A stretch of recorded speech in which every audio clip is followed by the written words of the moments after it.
in-breath and out-breath.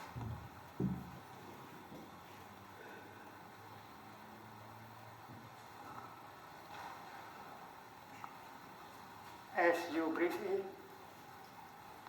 you pay attention to your in-breath only.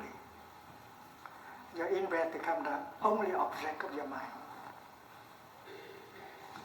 And if you are truly focused, mindful on your in-breath, you release everything else. You release the past, you release the future, your projects, your fear, your anger. Because the mind has only one object at a time. And the object of the mind now is the in-breath. Breathing in, I know I'm breathing in.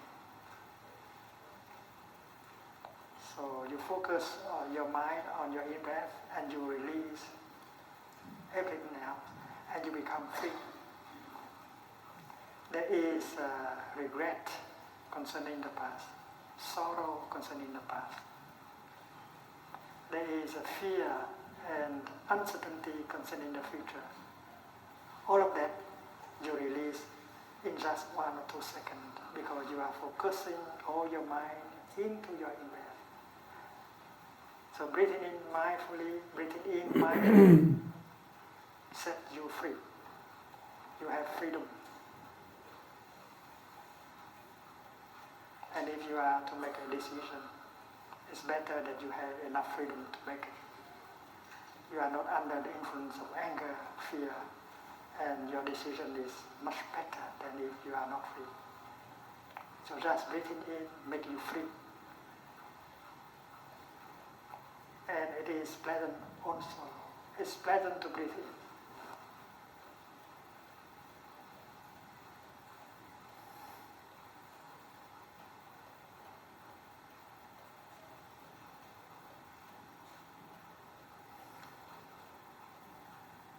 So the exercise is so simple, but the effect can be great.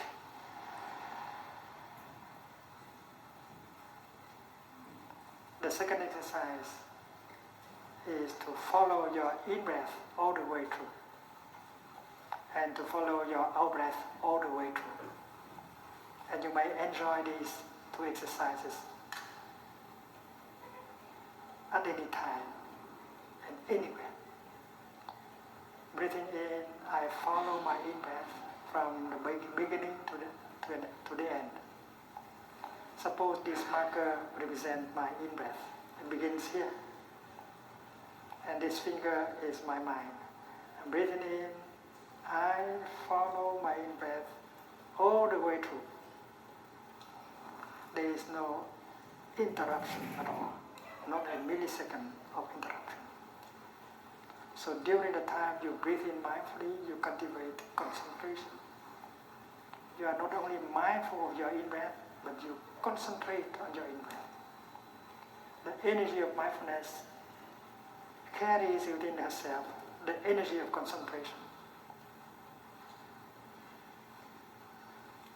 And it is also pleasant because to be mindful and to concentrate on your in-breath can be very pleasant. You don't have to suffer. In fact, you can feel wonderful just breathing in, especially when the air is fresh and if the nose is free.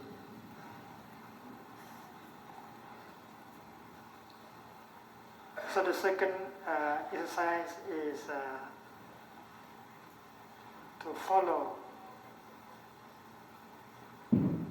your in-breath and your out-breath all the way through.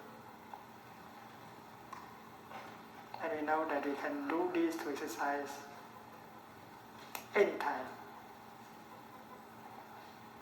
we like. The third exercise is to be aware of your body.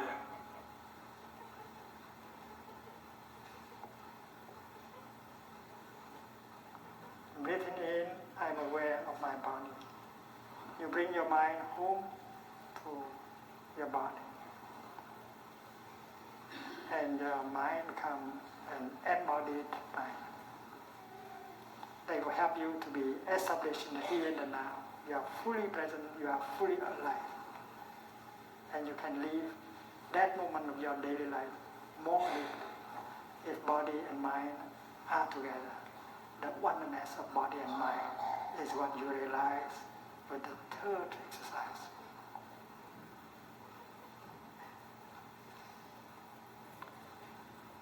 When you are when you spend 2 hours with your computer,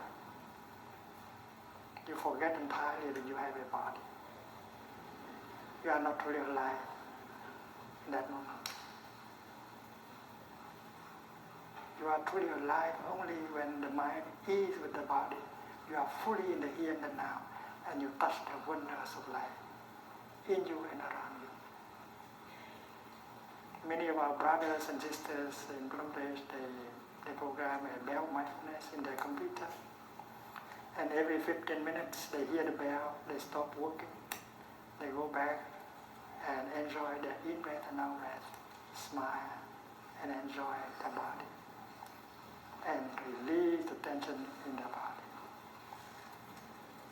And that is what the Buddha recommended 2,600 years ago.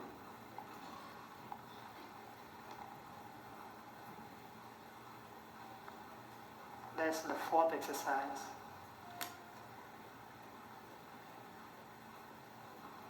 Breathing in, I calm my body.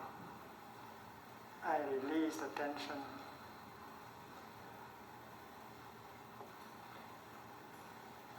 In my body.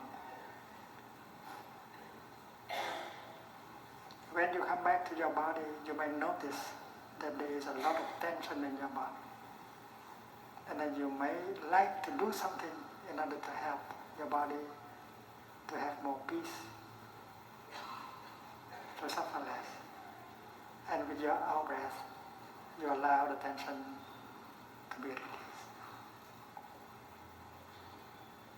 And that is the first 4 exercises of mind breathing recommended by the Buddha, so that we can take good care of our body.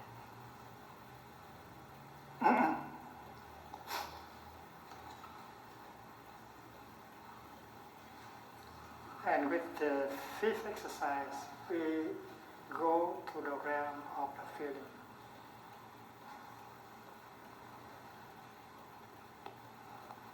The 5th exercise is to generate a feeling of joy, generating joy.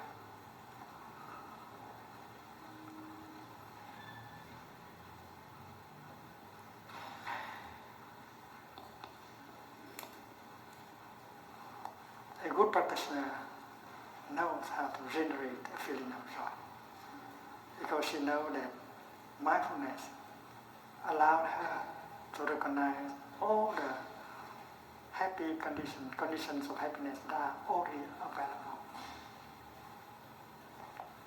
We can remind ourselves and we can remind our beloved one that we are very lucky. We can be happy right here and right now. You don't have to go to run into the future to look for happiness. There is a teaching given by the Buddha.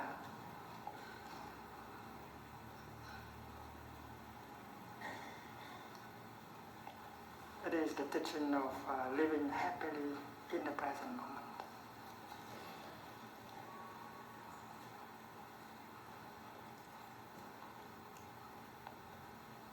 Life is available only in the present moment.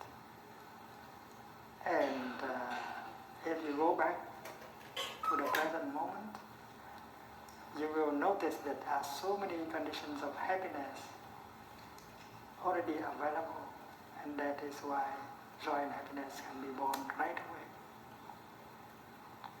The expression living happily in the present moment was found in a sutra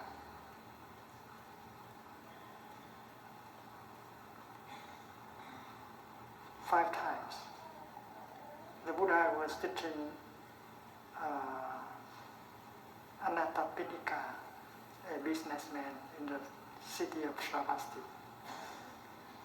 That day, Anattapinika, the businessman, came with many hundreds of businessmen to visit the Buddha. And the Buddha gave them the teaching. Gentlemen, he said, you can be happy right here and right now. You don't have to run to the future. You don't have to look for success in the future in order to be happy. I think the Buddha knew very well that businessmen, they think too much about the future, their success.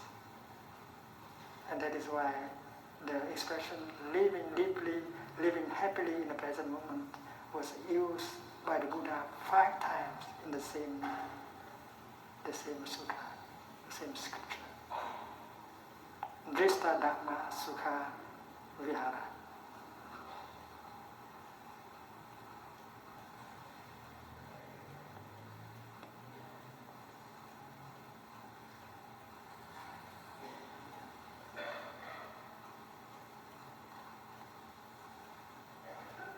Vihara means to dwell, to live. Sukha means happily. And Drista Dhamma is the present moment. Hiện Pháp lạc trú.